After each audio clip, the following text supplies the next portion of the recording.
Hi everyone. In this lecture we're going to talk about avoiding sentence errors, and I've compiled just some examples of some of the most common errors that I come across in student writing, and we'll look at examples of the errors and we'll look at examples of how to fix the errors.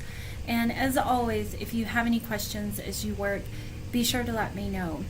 Keep in mind that in your writing the most important thing or the ideas that you are that you're writing about. Your ideas are the most important. They're paramount. But if you have a lot of sentence errors and you have a lot of grammar errors, it's going to be really hard for the reader to get past that, to drill down to the important stuff. So these surface errors, these sentence errors, are important in that they help us to express our ideas most clearly to our reader. Excuse me. So the first thing that we want to talk about, we just wanted to define some terms to make it easier for us. There are three things that a complete sentence needs, and all of the sentences in all of your academic writing should be complete sentences. The first thing that it needs is a subject, and the subject is the who or what word, who or what the sentence is about. The second thing that we need in a complete sentence is a verb, and a verb describes the subject or states what the subject is doing. There are two types of verbs. We have action verbs, which is like dance or sing or eat or grade, things that are actually done in action. And then we have linking verbs, and linking verbs just link the subject to a word that describes it. Mackenzie is happy. The teacher was angry. The fabric felt rough. And so those linking verbs are also verbs, but not in the sense that they're an action. Some common linking verbs are any form of the verb to be, like is, am, are, were, was, seems, looked, feel, appeared. Those are all really common linking verbs, so you need to keep an eye out for those. And in addition to our complete sentences needing a subject and a verb, they also must express a complete thought, because as we'll see in just a moment, we can have clauses, we can have groups of words that have a subject and a verb but don't necessarily express a complete thought. And for that last one, what I always tell students is to think about if the sentence was orphaned. If it was on a page all by itself, would it express a complete thought? And if not, then it's probably not a complete sentence. All right, so subject, verb, express a complete thought. In the example here, we have a subject. Who or what the sentence is about is Jack. What is he doing? He's playing, right? And like I said, sometimes we'll have linking verbs. The teacher was tired, as I am on Monday morning. All right. In this particular sentence, the teacher is just a state of being. The teacher's not doing anything. The teacher is just tired. So teacher would be the subject of the sentence, and was is the verb. These both express a complete thought. Now, we have to, as we start to talk about sentence construction and avoiding sentence errors, we have to talk about what a clause is. It's a little bit different than a sentence. The first type of clause is an independent clause. And an independent clause can be by itself. It's independent. It has a subject, it has a verb, and it expresses a complete thought. And it could be a sentence by itself, but it can also be joined with other clauses to create compound or complex sentences. So the example here, Sam enjoys reading. We have the subject, we have the verb, and this all expresses a complete thought. Now, the reason it's important that we understand the difference between independent and dependent clauses, and why we don't just call this a complete sentence and be done with it, is because we can join these independent clauses together. So let's say I'm going to keep my original sentence, Sam enjoys reading, and I put a comma, and Eli likes to skateboard. All right. Now, both of these are independent clauses. They could be sentences by themselves. but we've joined them together using a comma and a coordinating conjunction here. And because we've joined them together, we now have a compound sentence, and it's just a more interesting sentence. We don't want in our writing to have simple sentence after simple sentence after simple sentence. So we can combine these independent clauses to make compound sentences. And we could also, if we wanted to, instead of a comma and a coordinating conjunction, we could use a semicolon. Sam enjoys reading, semicolon. Eli likes to skateboard. All right? Two independent clauses joined together to make a compound sentence. Now, another type of clause is a dependent clause. And a dependent clause is a group of words that may have a subject and a verb, but they do not express a complete thought for whatever reason. A dependent clause cannot be a sentence by itself. It depends on an independent clause to be grammatically correct. So we have here, although Sam likes to ski, we have Sam as the subject. We have a verb here, but because we have this subordinating conjunction, if this were a sentence by itself on the page, if we were to orphan this sentence, although Sam likes to ski, the reader knows there's something missing. This is not a complete thought. There's something else that goes with this clause. So it's dependent. All right? And a dependent clause always has to be joined with an independent clause in order to be grammatically correct. So we could say, although Sam likes to ski, he much prefers, cooking. All right? Now this part of the sentence is an independent clause. He much prefers cooking. He prefers, right? It could be a sentence by itself. It would make sense on a page by itself. We've joined it to this dependent clause, and now we have grammatically correct sentences. Okay? So, what we need to remember going into our discussion in just a moment of avoiding sentence errors. To be a complete sentence, a sentence needs to have a subject, a verb, and express a complete thought. An independent clause does all three of those things and can be a sentence by itself. A dependent clause may have a subject and a verb, but it doesn't necessarily express a complete thought, and so has to be joined with an independent clause.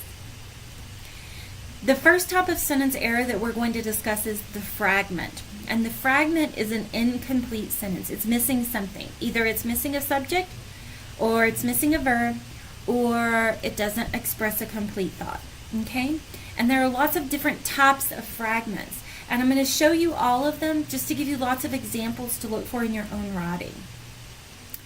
The first is the dependent word clause. And this is, or the dependent word fragment or dependent clause fragment. And this is when we have a dependent clause as a sentence by itself, kind of like the example we looked at before. Although Sam likes skiing, it's a dependent clause, and by itself it's a fragment. It doesn't express a complete thought. So it often starts, this type of fragment, a dependent clause fragment, often starts with a subordinating conjunction.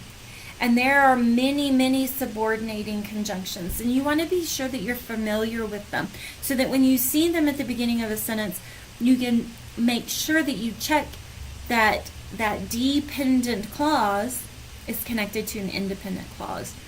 And some examples are although, because, if, and when. Okay? And just to give you another example, after Jake moved to Colorado, after is also a subordinating conjunction.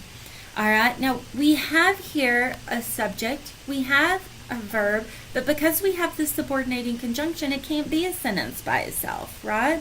This is a fragment. He learned to ski is a sentence by itself. It expresses a complete thought, but this first part is a fragment. So what we need to do is to join them together. After Jake moved to Colorado, comma, he learned to ski. Now we have a complete sentence. Another type of fragment is an ing fragment. And an ing word by itself will never be the verb of the sentence. And so we have here an example, surfing the web, period. He found a website about vampires. Now, surfing the web is a fragment. Even though this looks like a verb, it's not a verb. because an ing word can't be a verb by itself. We would need a helping verb like is surfing or was surfing. Okay? So this is not a verb. And even if it were a verb, we have no subject. It's just confusing. It doesn't express a complete thought. So again, we combine them together. Surfing the web, he found a website about vampires. Okay? Now we have a complete sentence. Another type of fragment is a to fragment or an infinitive phrase fragment. To eat, to walk, when we have to be, to dance, these are called infinitive phrases. And they're not true verbs either. And they can't be a sentence by itself. So Sam went into the backyard to see if he could catch a butterfly. The second part here is the fragment. Because to see is not a true verb. And what's the subject of the sentence? It's hard to tell. And if you had that on a page by itself, to see if he could catch a butterfly, you would know that there's something missing there. Sam went into the backyard is a complete sentence. Subject, verb expresses a complete thought, but that second sentence is not. And so again, we just join them together. Sam went into the backyard to see if he could catch a butterfly. Sometimes we also add details in our writing, and that's important. We want to add details for our reader because we want them to have the most information possible. We want our ideas to be as complete as possible. But sometimes student writers add the details as sentences by themselves. And a lot of times they come in the form of this relative clause that begins with who, whose, which, or that. A dependent clause fragment that begins with one of these words is called a relative clause or a relative clause fragment. My computer was repaired by my niece who loves computer games. And I actually have it there twice. So let's just mark that out right there. All right, my computer was repaired by my niece who loves computer games. This is a fragment. Okay, it doesn't make sense by itself. Who loves computer games? It's a fragment. It doesn't make sense by itself. So again, we add them together. And in this case, we kind of put it in the middle. My niece, who loves computer games, repairs my computer. Okay? A prepositional phrase fragment is also an added detail. And a prepositional phrase starts with a preposition that like in, on, near, above, regarding, according to, in spite of. These are all prepositions. And sometimes we'll put sentences by themselves as prepositions. I enjoyed my run, period. In spite of the rain, period. This is a prepositional phrase. Actually, two prepositional phrases. 1, 2. All right? Can't be a sentence by themselves. And so we need to add them to the independent clause that could be a sentence by itself. In spite of the rain, I enjoyed my run. Okay? And we also have a positive phrase fragments. Now, a positive phrase is a noun-based fragment that explains a bit of info about the preceding noun. Again, it's just an added detail, but it can't be a sentence by itself. A nice and gentle man. My uncle always gave me Christmas presents. This first part, of course, is a fragment. We have no verb. And it doesn't express a complete thought. But when we add it together with the independent clause that's second, my uncle always gave me Christmas presents. A nice and gentle man, comma, my uncle always gave me Christmas presents. Then we have a complete sentence. And so what you take away from the discussion about fragments is that if you have a fragment, to fix it, you either need to add what's missing, subject, verb, or you can add it to an independent clause that could be a sentence by itself to make it a more complete sentence. It'll actually be a complex sentence, okay? Now the other kinds of sentence errors that we want to talk about are run-ons and comma splices. And a run-on is a sentence that incorrectly runs together two independent clauses. And we looked at that before. Independent clause, subject, verb can express a complete thought. A run-on puts those two independent clauses together but doesn't punctuate it properly and doesn't include a conjunction properly. It's really confusing because we can't tell where one thing ends and another thing begins. Like in the example on the screen there, my neighbor, Mr. Hoffman, is 75 years old. He plays tennis every Saturday afternoon. We have two complete independent clauses there, right? My neighbor, subject, verb. He, subject, plays, verb. Two independent clauses. We've put them together. We haven't put any semicolons or commas or coordinating conjunctions, and so it's a run-on sentence. A comma splice joins two independent clauses together, but instead of putting a comma in a coordinating conjunction, it just uses a comma. My neighbor, Mr. Hoffman, is 75 years old, comma, he plays tennis every Saturday afternoon. We have a comma here, but anytime we join two independent clauses together with a comma, we have to have a coordinating conjunction. And there are 7 coordinating conjunctions. For, and, nor, but, or, yet, so. Okay, so we have to have a coordinating conjunction in there. There are 5 ways to correct run-ons and comma splices, but there are 3 really easy ways, kind of my go-to tips for correcting these kinds of sentence errors. And the first is just to separate it into 2 sentences. They're independent clauses. They can be sentences by themselves, so just make them sentences by themselves. We've inserted a period here, and we've capitalized there. We can use a comma and a coordinating conjunction. Use a comma and a coordinating conjunction. My neighbor, Mr. Hoffman, is 75 years old, comma, but. All right? Comma and coordinating conjunction. And we have to have both. The third way that I would recommend is to use a semicolon. And a semicolon is all you need in between those independent clauses to make this grammatically correct. Those are the 3 top tips that I have. You could also put a subordinating conjunction on one of the independent clauses here. Although my neighbor, Mr. Hoffman, is 75 years old, now that comma works. You could use a semicolon and a conjunctive adverb. And a conjunctive adverb is like however, which shows how these 2 clauses are connected. And if you do that, a conjunctive adverb, you want to use semicolon, the conjunctive adverb, and a comma after. All right, so those are some ways to correct those types of sentence errors.